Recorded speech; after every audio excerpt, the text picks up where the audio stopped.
Hello. Welcome to WAWTAR. Guys, new studio, new music.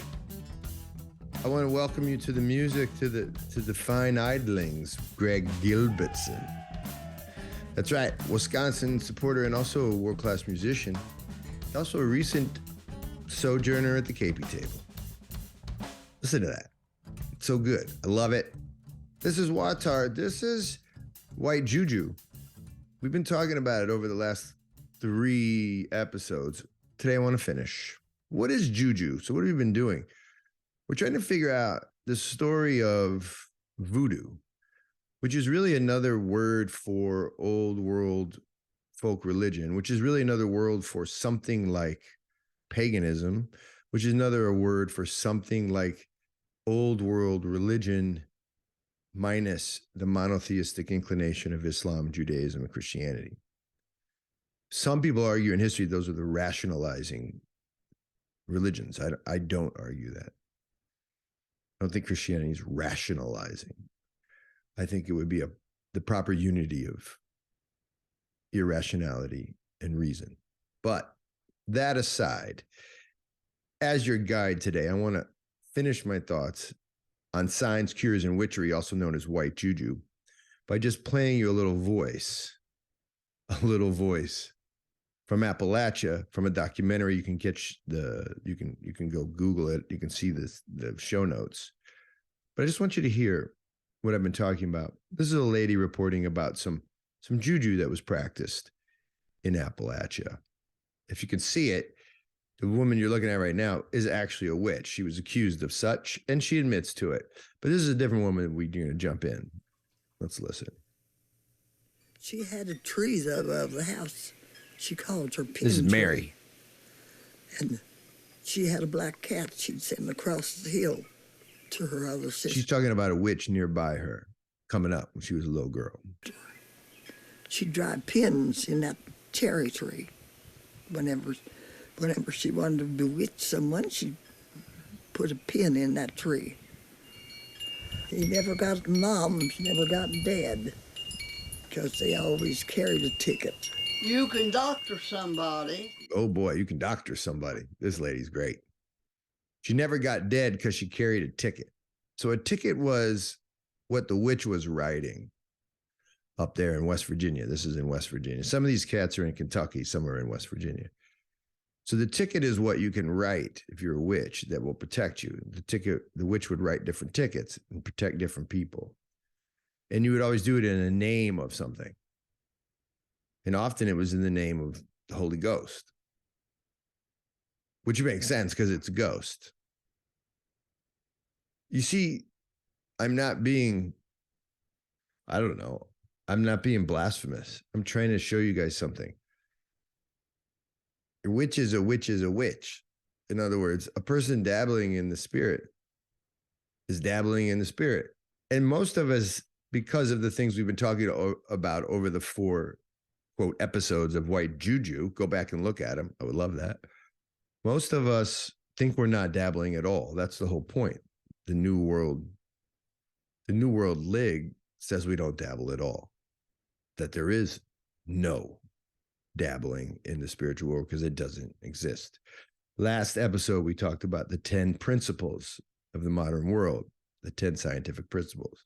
One of them is that nothing has consciousness, right? In the sense that it has a consciousness tied to something greater. Each consciousness is contained in the brain, like entirely contained within the skull called, or within the bone called your skull. Everything is inside of there. There is no connection, a psychic connection to anyone outside of that. So what I want to do is a very short conversation where we look at Ian McGilchrist for just a second. So he's world-renowned philosopher. He's a PhD and a doctor, and he talks to us all the time. I highly recommend go check out the show notes. McGilchrist is going to talk to us about how the brain diseases of the modern world aren't diseases in the sense that, like maybe cancer is a disease, but I think he might even go so far to say that cancer itself is a type of, it's an extended spiritual event, but I won't speak for him. He just says this: the diseases of the modern world that we find called brain diseases, like ADHD, they're really more something like willed imbalances. That there's a reliance on the left side of the brain, the part of us that orders and controls and plans and does math, right? That this side of the brain has gotten too heavy, essentially. It's gotten too, the best way to think of it is too dominant, right?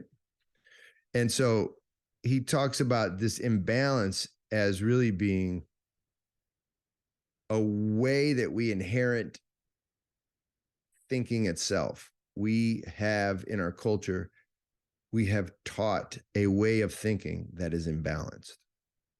So he goes so far as to think that depression and schizophrenia, ADHD, they're the result of the imbalance in the mind. And that is in part imbibed and taken in through the culture. It's not like your brain has a problem. Now, maybe it does. Maybe some brains have problems, but in general, culture is creating the imbalance. And we are becoming it, the imbalance itself, right? And so the mind is being unbalanced by decisions real people are making each day to deny or destroy the spiritual worldview.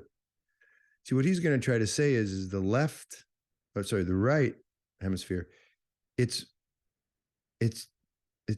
doing something like allowing you to see the symbolic world, the iconic world, the world of images, which are just as real. Some might call it the art world, the ability to see things that are, right, they have the nature of an analogy or the nature of a metaphor. They're metaphorical, and that these are realities. They're just as true as math or, right, things you touch and smell. And so he thinks that the cult of math and the cult of the math mind has grown into an ogre, and it's making all of us ill. The immaterialist has lost so completely. In other words, our witch friends have lost so completely in this battle with the materialist world that, well, it's bad for all of us. In other words, what people used to think of as destroying the irrational, that effort of the New World mind to destroy the irrational, to get rid of superstition, that has ended in illness. Modern culture has a brain bleed, and we are all covered in that blood. And I think he's right. With one caveat. The right brain, the immaterialist, the irrationalist in all of us, I'm simplifying. I know someone's going to go, "You're not doing it right." I know I'm simplifying so you can see. But that immaterialist in all of us, the irrational person, the quote religious person, the spiritual person, the postmodern meaning maker in us, that part of us, well, it may have lost the fight. McGilchrist may be right. However, just like the guy in Halloween, Jason, who keeps coming back, the left brain will have its revenge. The postmodern mind is going to come back to life. And like a boomerang, it's going to teach us all manner of left brain truths, material and immaterial and unlike, and very much it's just going to take over. It's coming back right now as we speak, this way of being, this epistemology. And very much unlike the last 300 years, it's not going to help us, this way of being. It's not going to help us get rich or fat or happy. It's going to create a different type of sickness. It'll mostly just remind us that demons are real, and please show me where the angels hang out. That's the good scenario, is that people wake up. But if society becomes sick in a left brain kind of way, the way it got sick in a right brain kind of way, I'm using McGilchrist here. I think what happens is these witches and all manner of spiritualists rule the day, which is exactly what you see in the old world in many places. But that's going to create a different type of chaos, a different type of illness. Too much chaos also has its problems, right? So I think we're moving and have moved to this bifurcated kind of modern culture. We're right in the middle right now. That's why it's so exciting. But as we move away from order, control, rationalism, right? As we move away from that and into the machine, right? The machine will use all matters of tricks in order to help us make sense of the world. And I just think it's going to be fascinating. I think it's going to be really fascinating. You get a type of like machine versus the myriad, Babylon versus Grendel, the Grand Inquisitor versus the Grand Nihil, right? Total control versus total chaos. We're right in the middle right now. And I think that's one reason why you see the sort of middle way of orthodoxy as being very attractive to people. It both allows and invites the rational, but it demands the mystery. You can't kill either one. Yeah.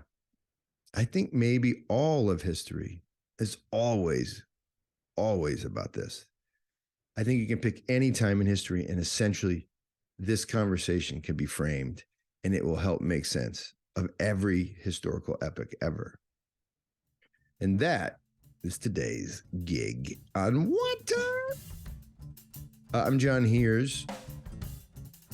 www.first-things.org is my thing. I'm the director and founder, along with Ryan Jobe, who I saw this weekend. More coming up on WAWTAR. Can't wait to hear you and what you think about this. Go write comments if you're looking at this on YouTube. I'd love to hear from you. Little by little, day by day, Christos Voskres. Gagi Marjos. Nakvamdis. Au revoir. And much love. Peace out.